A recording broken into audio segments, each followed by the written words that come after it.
de ce mardi 25 février. Encore un rappel massif de voitures chez Stellantis, Citroën, Opel, ça porte sur 68 000 véhicules en raison d'un risque d'incendie. On vous dira comment savoir si vous êtes concerné. Peut-être une trêve en Ukraine dans les semaines à venir, c'est ce qu'indiquait Emmanuel Macron après sa rencontre avec Donald Trump. Tout sourire, poignée de main appuyée, ils affichent leur complicité.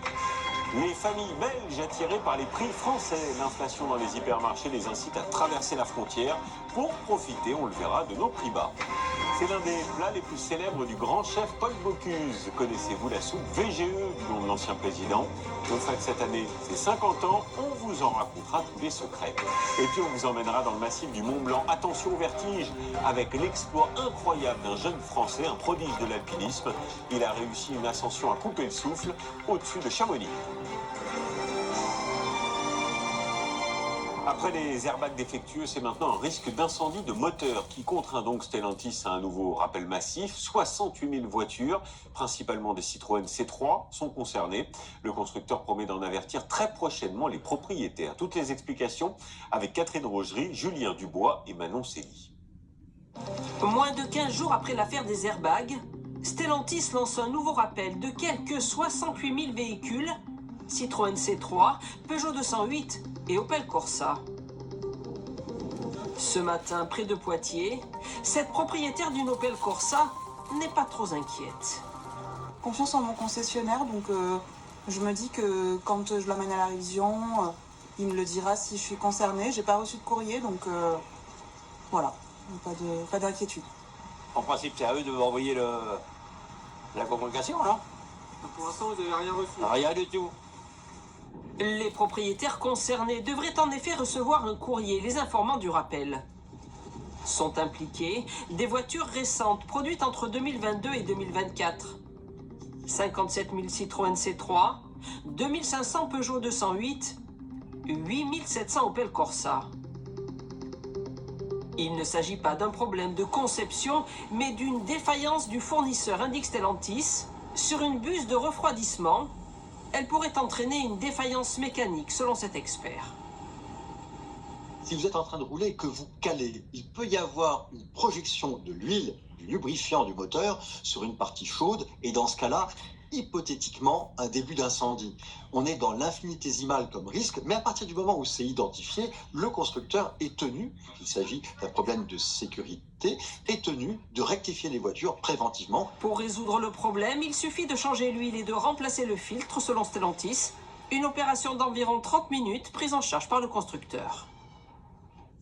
À Mulhouse, c'est toute la ville qui a rendu hommage hier soir aux victimes de l'attaque au couteau survenue samedi. 1 minute de silence a été observée. Hommage donc à cet homme de 69 ans, décédé après s'être interposé, et aux policiers municipaux qui ont été blessés. Il y avait une grande émotion. Marthe Dolphin, avec sur place Caroline Arnold et Louise Cléty. 3 jours après l'attaque, le marché du centre-ville rouvre ses portes ce matin. Dans les allées peu d'habitués, l'attentat marque encore les esprits. Je me suis dit, il faut quand même y aller ce matin. Comme on dit, quand on tombe de cheval, il faut remonter tout de suite.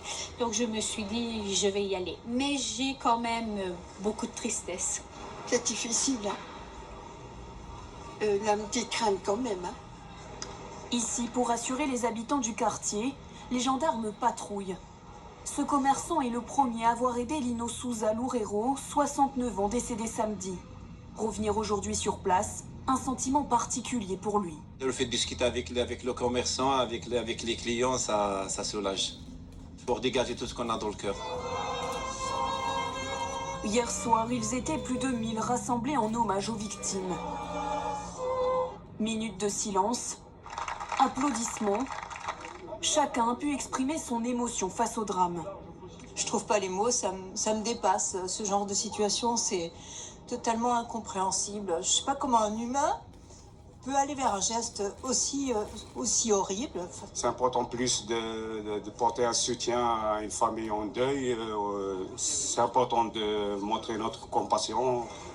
L'assaillant et 3 personnes de son entourage sont aujourd'hui toujours en garde à vue.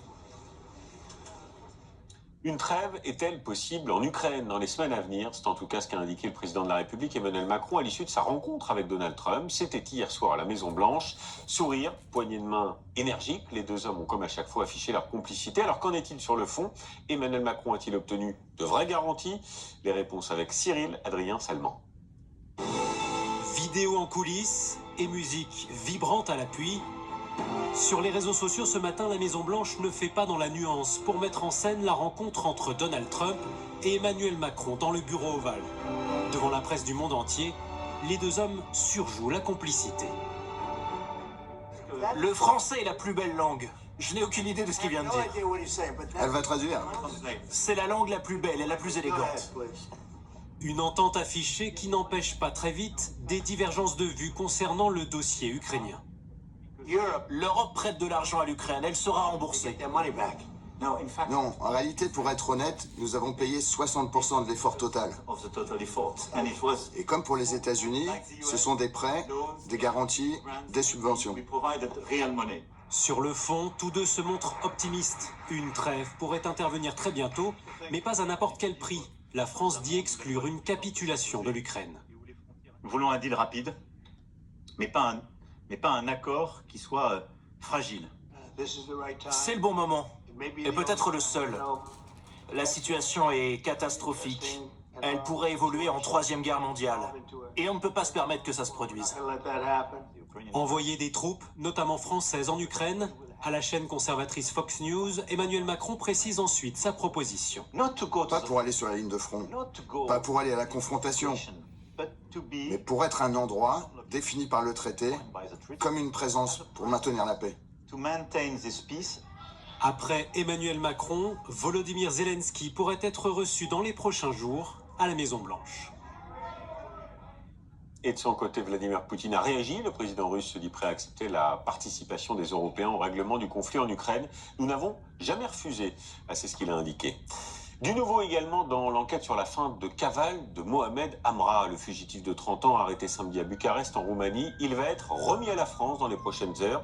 Ce qui interpelle aussi, c'est le réseau criminel dont il a profité pour échapper aux forces de l'ordre. Il se cachait dans un appartement, vous allez voir, de grand standing. Nathalie Pérez avec Valérie Lerouge et Nicolas Hauer. C'est dans cette luxueuse résidence au nord de Bucarest que Mohamed Amra a passé ses 15 derniers jours de cavale.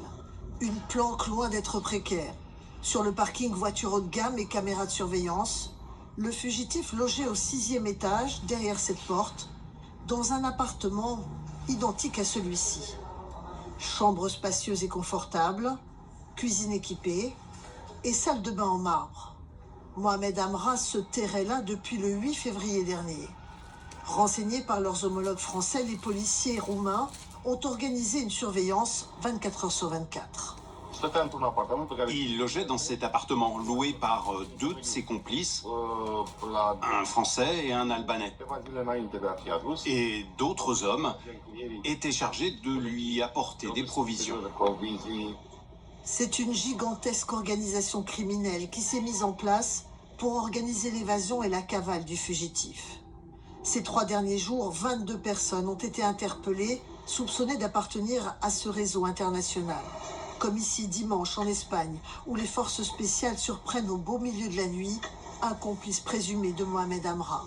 Des criminels lourdement armés liés au narcotrafic, parfaitement organisés, où chacun avait un rôle bien défini. Il y a ceux qui savent guetter, il y a ceux qui savent voler, il y a ceux qui savent maquiller les véhicules, il y a ceux qui ont une compétence dans la téléphonie. Et donc c'est pour ça que ce réseau, quand on parle d'un réseau structuré et déterminé, c'est qu'il a su en tout cas se construire pour permettre l'évasion de Mohamed Amra. Selon les autorités roumaines, Mohamed Amra pourrait être remis à la France dans les prochaines heures. Des centaines de voitures belges sur les parkings des supermarchés français, c'est donc la conséquence de la forte hausse des prix chez nos voisins, alors que l'inflation ralentit chez nous en France. Eh bien, ça n'est pas le cas en Belgique, si bien que de nombreux frontaliers font le déplacement avec à la clé, vous allez le voir, des paniers de courses bien moins chers. Julie Vitaline et Clément Jean-Pierre sont allés sur place. Dans les allées de ce parking, difficile de passer à côté. Dès l'ouverture, les plaques belges sont partout. Pourtant, nous sommes bien en France, à quelques kilomètres de la frontière. Dans les caddies des stocks pour plusieurs semaines, cet agent immobilier vient tous les mois. Ça vaut la peine, avec les 2 filles, ils font beaucoup de sport. Et ça vaut la peine de venir. Donc je viens d'abord chercher l'eau et puis le reste. Plusieurs chariots de course à ramener à la maison en Belgique, mais à la clé de sacrées économies. Ça fait tellement d'années que je viens. Ma mère venait aussi, donc je suis. Et j'ai comparé une fois, j'ai vu la différence. Et puis on voit que tout le monde vient ici. À l'intérieur, des catalogues traduits en flamand. Et effectivement, beaucoup de Belges qui viennent surtout pour l'eau, mais aussi les produits d'entretien ou le lait. Ici, un client sur 4 vient de Belgique, certains par pure habitude ou presque. Donc là, pareil, beaucoup moins cher pour vous? Oui. Vous êtes sûr ou... Oui, j'en suis sûr, mais je ne sais pas combien. Ok, mais comment vous savez que c'est moins cher alors? Parce que c'est ma femme qui m'a dit. D'autres, comme cette coiffeuse flamande, ont bien les yeux sur les prix. 3,14 €. Ah ouais. En Belgique, c'est 6,41 €. C'est le double. Du coup, j'en prends 2. Ça me fait un gratuit. Une application lui permet de comparer avec son supermarché belge. Pour cette mère de 2 enfants, pas question de passer à côté des bonnes affaires françaises pour ses courses du mois. Il y a quand même 200 € d'écart. Hein. Ça vaut le coup pour de l'essence, 30 minutes de route. On a quand même morflé un peu avec les crises, donc faut un peu tirer ici et là, si on veut partir en vacances. Une clientèle poussée en France par l'inflation. En un an, les prix ont augmenté de plus de 4 % en moyenne en Belgique. À Bordeaux, en France, donc, ça n'est pas la hausse des prix, mais la politique de piétonisation qui fait débat. Comme dans de nombreuses villes, la voiture n'est plus la bienvenue en centre-ville. Bordeaux est d'ailleurs en la matière détient un record avec 40 km de zone piétonne et cela va encore s'étendre, ce qui fait grincer des dents, vous allez l'entendre, de nombreux commerçants qui s'inquiètent bien pour leur activité. Sur place, on retrouve nos correspondants David Bazier et Thierry Breton. Il y a désormais des bornes à l'entrée de ce quartier de Bordeaux. Elles ne laissent passer que les automobilistes résidents. Cette rue passante est devenue piétonne. Le changement est radical pour les habitants. Être en centre-ville et n'entendre rien par moment, c'est extraordinaire. J'ai même réentendu des oiseaux. J'avais une voiture, je l'ai vendue parce que je n'en ai plus vu l'utilité. Quand on vit en centre-ville, c'est quand même assez agréable de pouvoir se balader un petit peu où on veut, quand on veut, sans respirer les pots d'échappement. La piétonisation s'accompagne également d'une diminution des places de stationnement. Vous perdez un temps fou pour essayer de vous garer. Maintenant, il faut une carte et tout est hyper bureaucratisé. Enfin, tout est un problème, quoi, en fait. Tout est une perte de temps. Ça, c'est inadmissible. Même son de cloche chez le livreur. Et des fois amené à se garer sur les voies de tram, à des endroits où on n'est pas censé stationner, mais on n'a pas d'autre choix. Donc, Dans les grandes villes, rendre les rues piétonnes est une tendance forte. À Bordeaux, la surface dédiée aux piétons a augmenté de 40 % en 4 ans. Le secteur piétonnier est immense, 245 hectares. C'est le sens de l'histoire pour le maire écologiste. Pas question d'interdire les voitures en centre-ville, il faut de la souplesse, mais il faut d'abord qu'on ait des centres-villes qui soient apaisés, agréables, plus respirables, c'est-à-dire moins pollués. Cette politique inquiète les commerçants. Dans cette rue piétonne depuis un mois, cette pâtisserie orientale réputée constate une diminution de la clientèle. Moi, personnellement, j'en ai pratiquement moins 30 %. Ils sont en train de nous tuer petit à petit. Ça fait plusieurs mois maintenant que c'est alloué. Dans cette zone piétonne depuis 2022, ce président d'association de commerçants nous montre même des boutiques fermées. Un commerce alloué. Le problème, c'est l'accessibilité. 60 % du commerce, du chiffre d'affaires de nos commerçants à Bordeaux est fait par des personnes qui viennent de l'extérieur de Bordeaux. C'est 60 %. Ils nous disent, mais on ne veut plus venir. C'est compliqué parce qu'on a du mal à stationner. Le coût des parkings est très important. Car l'accès à Bordeaux est devenu plus difficile. La championne des villes piétonnes détient aussi le record français du temps passé en voiture. C'est l'un des plus grands mystères de l'histoire de l'aviation. On a appris que de nouvelles recherches viennent d'être lancées pour retrouver l'avion de la Malaysia Airlines, le MH370, qui s'est écrasé en mer le 8 mars 2014, il y a 11 ans. Il reliait Kuala Lumpur à Pékin avec à son bord 239 personnes. À l'étranger encore, ces images spectaculaires en Corée du Sud, où un immense pont s'est effondré sur le chantier d'une autoroute. Pour le moment, le bilan, encore provisoire, est de 4 morts et 6 blessés. Arnaud Boutet pour le récit. Pour cet automobiliste, avec sa caméra embarquée, il était -1. Quelques secondes après son passage, le pont s'écroule. Sur cet autre angle que diffuse la télévision coréenne, on distingue les éléments du tablier qui glissent puis chutent 52 mètres plus bas. L'image est impressionnante, on ne connaît pas la cause de l'accident. 5 morceaux de la structure ont donc cédé au même moment sur ce pont qui doit relier Séoul au sud du pays. L'accident a fait 4 morts, dont 2 ouvriers chinois, et 5 blessés. Toute la matinée, les secouristes ont fouillé les décombres. Il a fallu l'intervention d'engins de chantier pour dégager les blocs de béton. L'opérateur du chantier présente ses excuses et il promet de faire toute la lumière sur ce drame. À l'étranger encore, l'inquiétude toujours très forte concernant l'état de santé du pape François. Il est toujours dans un état critique, même si le Vatican fait état d'une légère amélioration. Cela fait 11 jours maintenant qu'il est hospitalisé et il a été demandé aux cardinaux du monde entier, de se tenir prêts à se rendre à Rome. Thomas Cuny, Philippe Maire. Le pape s'est bien reposé toute la nuit. Voici les seules informations qui filtrent ce matin du Vatican sur la santé du souverain pontife. Quelques mots auxquels s'accrochent les fidèles. J'ai toujours mon téléphone dans les mains pour suivre l'évolution de son état de santé. Et on attend parce qu'on ne peut rien faire d'autre. Ce qu'il a, ça semble très grave. Donc oui, je suis inquiète. On a prié et on prie continuellement pour lui. Depuis plusieurs jours, la communauté catholique retient son souffle. Dans les rues de Rome, hier soir, ce groupe de jeunes croyants français entame une procession. Ils accompagnent en prière les souffrances du Saint-Père. Aujourd'hui, il est malade et il a besoin de cette prière-là, donc on ne peut pas venir parler avec lui, mais le moyen de montrer notre soutien, c'est de prier pour lui. Le pape est un homme extraordinaire qui a une énergie folle malgré son âge, et je pense que quand il demande de prier pour lui, c'est pas de prier pour qu'il ne meure pas, c'est de plutôt prier pour que notre prière puisse le soutenir. Les Français arrivent place Saint-Pierre et se mêlent à la foule de fidèles. C'est ici que le cardinal Pietro Parolin, numéro 2 du Vatican, a appelé pour la première fois à veiller pour la santé du pape. Alors que le pape est hospitalisé à la clinique Gemelli, nous prions pour lui le Seigneur,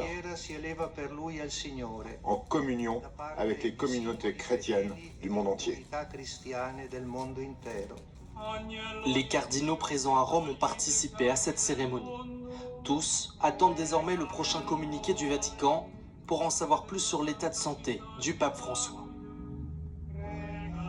C'est l'un des changements importants qui entrera en vigueur le 1er avril prochain. Les arrêts de travail seront désormais moins bien remboursés. Le décret pour les salariés du privé a été publié. Le gouvernement invoque leur trop grand nombre de jours d'indemnité.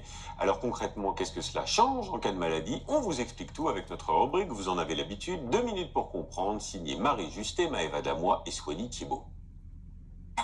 À partir du 1er avril, des arrêts maladie moins bien indemnisés. Alors, quels changements sont à prévoir? Qui est concerné? Les entreprises vont-elles compenser? Prenons 2 minutes pour tout comprendre sur ces nouvelles règles. Top chrono. Ça nous est tous déjà arrivé. Tomber malade et devoir s'arrêter quelques jours. Si certains n'ont pas perdu de salaire... Non, j'ai pas vu une grosse différence de salaire. Sincèrement, ça s'est bien passé. J'ai rien à dire là-dessus. Je sais que j'ai été pris en charge, je veux dire, j'ai été rémunéré même en étant en arrêt maladie. Ouais. Vous n'avez pas senti la baisse? Non, j'ai pas senti la baisse de salaire, non. D'autres sont moins bien lotis. Enfin, prendre une journée de congé que d'être moins payé. Aujourd'hui, la sécurité sociale prend en charge 50% du salaire à partir du 4e jour d'arrêt, jusqu'à 3 240 € bruts par mois. Mais pour faire des économies, ce plafond va passer à 2 520 € bruts. Si vous êtes en dessous de ce montant, rien ne change. Au-delà, si vous êtes en CDI, il faut au moins 1 an d'ancienneté pour que l'entreprise compense la différence. Elle versera au minimum 90% du salaire. Pour les contrats courts, cela dépend de l'employeur. Les populations qui seront plus touchées par ce décret seront les collaborateurs en situation de contrat de travail précaire, c'est-à-dire ceux qui sont employés depuis moins d'1 an dans l'entreprise. Alors l'entreprise n'est pas tenue de compenser cette baisse, sauf s'il existe dans cette entreprise une convention collective qui comporterait des règles plus favorables aux intérêts des salariés. Des économies pour la sécurité sociale, plus d'argent à débourser pour les entreprises et les complémentaires santé qui prendront le relais pour les arrêts longs. Alors, les tarifs des mutuelles pourraient évoluer à la hausse dans les prochains mois. Moins de 2 minutes, contrat respecté. Comme à chaque fois, vous avez tout compris, on l'espère. Il a 102 ans et vous connaissez sans doute son nom. Il s'appelle Albert Corrieri, il est marseillais et il avait porté la flamme olympique en mai dernier. Regardez son image. On avait beaucoup parlé de lui car il est l'un des derniers survivants du STO, le service du travail obligatoire instauré par le régime de Vichy pendant l'occupation. Aujourd'hui, 80 ans après, eh bien, il réclame réparation auprès de l'État. Eleana Bonas, Claire Blondiot avec Christophe Larocca. Après 1 heure d'audience, merci messieurs. Albert Corrieri, 102 ans, sort du tribunal, plus déterminé que jamais. La France est tendue envers moi, c'est tout ce que j'ai à dire. Il faut qu'elle répare. Voilà, j'ai trop souffert pour laisser passer. Avec son avocat, il vient de demander à l'État 43 200 euros d'indemnisation, l'équivalent de 10 euros de l'heure pendant son année et demie de STO, de travail forcé en Allemagne nazie. M. Corrieri a légitimement droit à la rémunération qu'il aurait dû toucher en fait pour la période de STO. En 1943, sur réquisition des SS, Albert Corrieri quitte Marseille pour le camp de travail de Ludwigshafen, ce passeport du Troisième Reich en main. Sous les ordres des Allemands, il transporte du charbon, 10 heures par jour. Bon, moi j'ai été arraché de ma famille, c'est pour ça que je cherche à avoir réparation. Je ne lâcherai jamais l'affaire. Ça me coûtera ce que ça me coûtera, mais je veux que la France me règle ce qu'elle me doit. Comme lui, plus de 600 000 Français ont été envoyés en Allemagne pour le STO entre 1942 et 1945. Oubliés de la Seconde Guerre mondiale, ils sont reconnus des années plus tard, jusqu'à cette consécration olympique pour Albert Corrieri. Bientôt, écoutez bien, 102 ans. 102 ans. L'un des derniers hommes à avoir connu le STO encore en vie, et aussi doyen des porteurs de la flamme en mai dernier. Prochaine étape de son combat, la décision du tribunal de Marseille, rendue le 18 mars. Accrochez-vous maintenant, on va prendre de la hauteur avec l'exploit vertigineux d'un jeune alpiniste français, un prodige, il s'appelle Benjamin Védrine. Il a gravi un sommet mythique du massif du Mont-Blanc à Chamonix, les Drues, 3730 mètres d'altitude à la force des bras et des jambes, le tout par une voie qui n'avait jamais été grimpée en solo. Les images sont à couper le souffle avec Pierre-Yves Salic. À première vue, on se dit « Waouh !» Et puis très vite, il faut grimper. Benjamin Védrine, seul, face aux petits drus dans les Alpes, seul, et à peine le temps de contempler le paysage. Magnifique. Je vais faire de mon mieux, je vais aller le plus vite possible, en faisant bien gaffe. Sage précaution, car ce pic de granit d'1 kilomètre de haut est particulièrement instable, la roche est friable, même en solo, un alpiniste averti en vaut deux.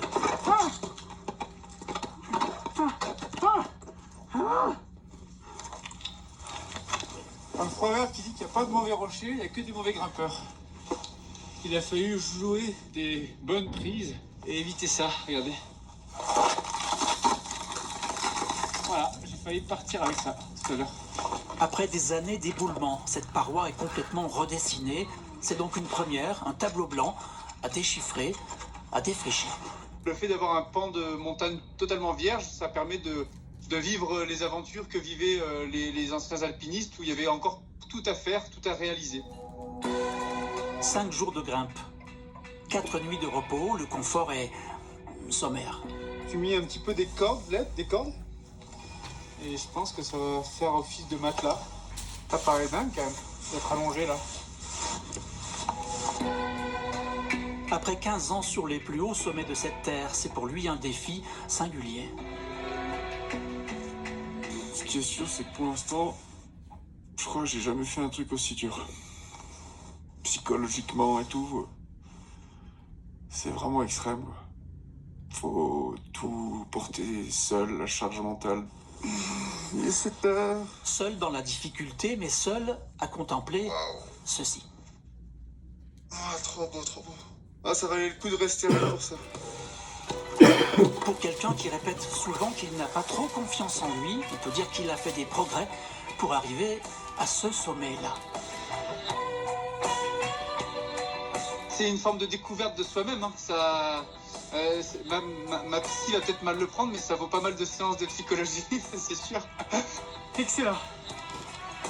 Ah putain. En revanche, à la fin, la petite phrase historique est sans doute perfectible. C'est pas y arriver. Ouais, ça c'est sûr.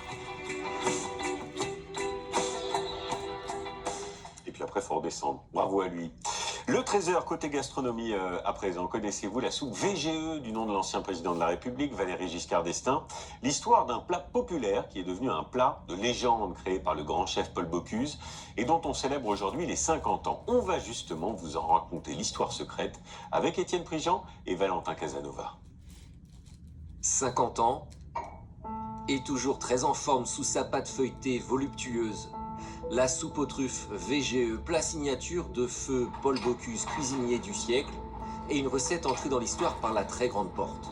On va mettre la truffe. Allez, viens. De la truffe, du foie gras, de la carotte, du céleri, des champignons de Paris, sans oublier le consommé de volaille revisité aujourd'hui avec du bœuf. C'est un plat plein de gourmandise. On a quelque chose qui va réchauffer les cœurs et les corps ici. On est sur 20 grammes de truffes par bol. 20 grammes de truffes pour un bol comme ça, c'est généreux. Le plat a traversé les générations jusqu'à celle de Mathilde, apprentie de 17 ans. Les origines de sa création, en revanche, sont plus lointaines. Je suis pas sûre, mais pour un événement à l'Élysée, pour la fin du président. Retour en 1975. Le chef lyonnais est décoré de la Légion d'honneur par Valéry Giscard d'Estaing. C'est à cette occasion qu'il imagine la recette de la soupe VGE, ainsi nommée en l'honneur du président. Paul Bocuse est un cuisinier qui reçoit la Légion d'honneur, ça vous surprend? Oui, un peu, mais enfin, je crois que c'est surtout toute la cuisine française et les meilleurs ouvriers de France qui sont un peu représentés en moi-même. Une distinction sous les ordres de la République, partie d'une blague initiée par des copains. Il reçoit un courrier, papier en tête de l'Élysée, et il répond. Il savait que c'était un canular, mais il a joué le jeu jusqu'au bout. Et monsieur le président de la République de l'époque, Valéry Giscard d'Estaing, lui répond « Avec plaisir, vous venez à l'Élysée ». Et Paul Bocuse, en jouant un peu encore, lui a dit « D'accord, mais on s'occupe du repas ». Particularité de la soupe VGE, son chapeau feuilleté pur beurre, un détail esthétique, mais pas seulement. Tous les arômes vont rester piégés par ce couvercle de feuilletage. À l'époque, un potage pour un menu présidentiel, il fallait oser. Il y avait certainement ce côté malicieux de dire « Je vous amène une soupe ». À l'Élysée, ça paraît fou. Et après, je pense que la répartie était déjà présente. Il faudra casser la croûte. Il faut casser la croûte. La préconisation d'un chef issu du monde rural, un président plutôt aristocratique. La recette de Paul Bocuse a marqué l'histoire et continue de séduire. Excellent. Ah, c'était très bon, très chaud, enfin, tout très quoi. Le côté historique nous intéresse et c'est ce qui nous avait intéressé la première fois. Et ce qui fait qu'on y revient, par contre, c'est plus le goût. C'est-à-dire qu'une fois qu'on a vécu ce mythe, et après on passe au côté gustatif qui prend vraiment le dessus. La soupe VGE aux truffes, toujours un des plats les plus commandés dans le restaurant lyonnais, qui vient de fêter ses 100 ans. De l'histoire maintenant. Imaginez si vous pouviez assister, en toute sécurité évidemment, à la célèbre bataille de Waterloo aux côtés de Napoléon Bonaparte. Imaginez cette scène, vous sur le champ de bataille ou sur un navire aux côtés de l'empereur. Eh bien c'est possible grâce à des casques de réalité virtuelle. C'est ce que propose une grande exposition à Bruxelles. C'est assez bluffant et on a testé avec Jérémy Savignac et Augustin François Poncet. Les Cosaques, ils arrivent! Dépêchez-vous! L'ambiance est oppressante sur cette plaine gelée. C'est un désastre! Quelques minutes plus tard, c'est Napoléon en personne qui ouvre les portes du voyage aux visiteurs. Vous pouvez avancer dans le salon. Dans la porte. Oui. Avec des casques de réalité virtuelle, ce couple de Belges entreprend un retour dans le passé. Nous sommes en 1815. On est sur un bateau, sur l'océan, je pense. Il y a Napoléon qui nous dit qu'on va à Corsique. Au musée de l'armée à Bruxelles, les visiteurs se plongent dans le quotidien de l'empereur. Les scènes spectaculaires s'enchaînent. Au pied des pyramides d'Égypte, au sommet de la place Vendôme, frisson garanti. Se laisser emporter, quitte à en perdre ses repères. Mais après 30 minutes... C'est super bien fait, franchement c'est terrible. J'ai adoré. J'avais presque peur. Il aura fallu en tout 2 années de travail pour mener à bien ce projet.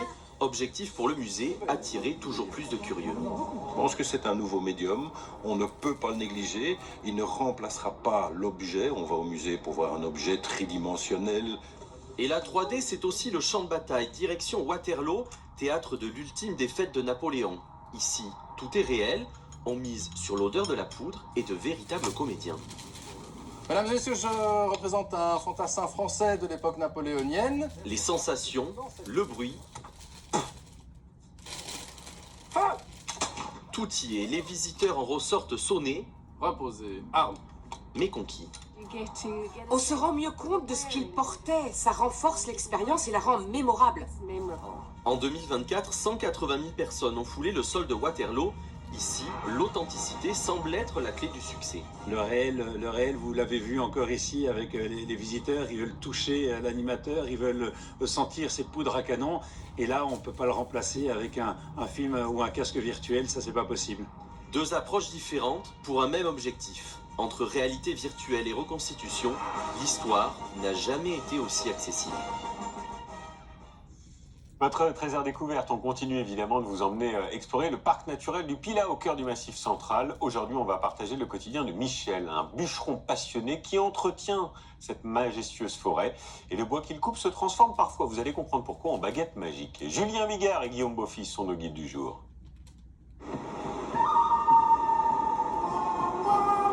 Dans ces paysages dignes du Grand Ouest américain, décors de films de cow-boys et chercheurs d'or, Michel Cetre s'apprête à livrer un duel dont il doit absolument ressortir vainqueur. Lui, 1m80, son adversaire coriace, 33 mètres. Pour ce bûcheron, la promesse du frisson, c'est un peu tous les jours dans le parc naturel du Pilat.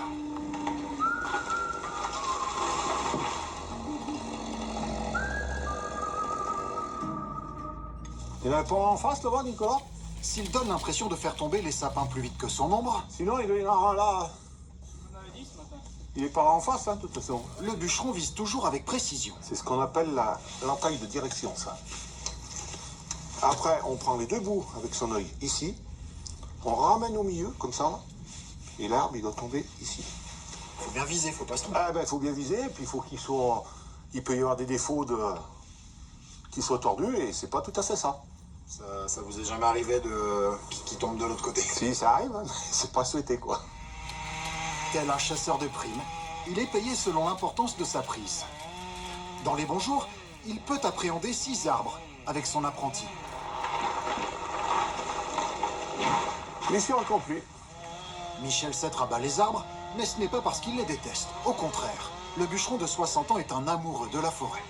Il a grandi dans une ferme à côté, débuté le métier avec son père à seulement 13 ans. Tu reprends du talon? Ouais. J'ai toujours voulu faire ça, moi. Dès tout petit. Ouais. Et si je peux, je continuerai encore. Jusqu'à quand? Tant que la santé me le permet. C'est un bol d'air, hein, c'est inexplicable, quoi. Pas de coupe rase dans cette partie du parc, zone protégée. Chaque arbre est minutieusement désigné. Je vais l'envoyer là-bas, pour l'arbre à couper. Là-bas, pour éviter tous ces petits, là. Ça, c'est un arbre qui a 150 ans. Voilà. Il faut le couper?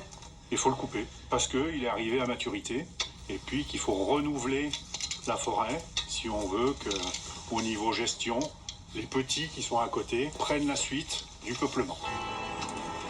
Le bois est ensuite emmené jusqu'à une scierie voisine, celle de la famille Duplany. Laurent, le père, manie la pelleteuse comme un maestro. Pendant que Bastien, son fils, est dans la machine à écorcer. Une fois qu'il est bien placé, là je peux lancer. Après je lance le bois. Le presseur descend sur le bois pour pas qu'il change de trajectoire au moment de l'écorceuse. Leur scierie est la toute dernière de la commune. Mais 60 ans en arrière, il y en avait 3 autres à moins d'1 kilomètre.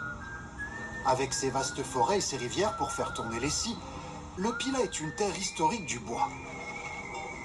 La famille Duplany, elle, s'est implantée ici il y a plus de 130 ans. Je vais vous montrer une photo qui représente la série d'avant. Les livraisons se faisaient avec des calèches et avec les chevaux. On voit les personnes là, les ancêtres à nous, certainement. Bastien, c'est quelle génération? Ça sera la 5e. 6e. 6e? C'est toi la 5e. Ça, on va ou les autres. Grâce à Bastien, qui va reprendre les rênes, le coup près s'éloigne pour la petite Syrie familiale. Et même si le papa Laurent est encore là, On va faire une palette complète. Ouais. Faire au plus vite pour Marie. il va bientôt pouvoir laisser les clés à la jeune génération, le cœur léger. Moi, je suis fier de mon fils, surtout ça qui est très difficile. Les ont du courage, du mérite. C'est vrai que c'est une super entreprise, mais voilà, il y a la pression de salir le nom, de faire couler la boîte. Mais c'est une bonne pression qui nous pousse à faire toujours mieux. Et voir mieux que nos parents pour leur montrer que oui, c'était possible. Ces planches serviront de parquet ou charpent pour les habitants de la région. Mais le bois du Pilat peut aussi se transformer en baguette. Oui, oui, en baguette magique. Dans le village de Malval, qui n'a rien de maléfique malgré son nom, la nuit est tombée. Mais Laurent au coin fouille encore, à la recherche du bois idéal pour sa prochaine conception. Là, je dois en faire 3, 6, 12, si tout va bien. Mais il faut pas être prétentieux. Vous pensez peut-être que transformer une branche en baguette, ce n'est pas sorcier. Eh bien, ça l'est. Il faut des heures de travail sur ces machines. Les premières passes, on y va tout doucement pour casser les angles. Cet ancien joaillier, qui a officié dans le monde entier, a plaqué les bijoux pour les baguettes il y a 15 ans. Pour ses 2 filles, fans de magie. Donc je leur ai créé leur propre baguette, chacune dans un bois différent, avec une lame différente. Et puis c'est parti de là. J'ai proposé ça à mes clients qui ne sont plus du tout intéressés à mon ancienne production, mais ont littéralement craqué sur les baguettes magiques. Le phénomène Harry Potter, évidemment, a eu un effet magique sur ses ventes. Aujourd'hui, 30% des commandes viennent de l'étranger. Beaucoup sur l'Angleterre, l'Écosse, le Pays de Galles, l'Irlande aussi. J'ai travaillé avec quelques chamans amérindiens qui voulaient des baguettes très, très particulières, quelques médiums en Asie. Des baguettes du Pilat. Du parc du Pilat, de ce petit village de Malval. Pour jeter un sort, dans le Pilat ou ailleurs, comptez entre 40 et 150 € la baguette. Mais elles marchent vraiment, vos baguettes magiques? Écoutez, je vous propose de faire un essai tout de suite. Wingardium Leviosa. Je les ferai réapparaître demain pour un nouvel épisode. Alors, on les retrouvera quand même demain, c'est promis. Fin de ce journal, merci de votre fidélité. Tout de suite, la météo, Anaïs Baïdemir. À 20h, vous avez rendez-vous avec Anne-Sophie Lapix pour le journal. Et nous, on se quitte avec ces belles images. Regardez, Istanbul sous un très beau manteau neigeux. Passez une belle journée, on se retrouve demain, 13h. Retrouvez toute l'actualité en continu sur France Info, Canal 27.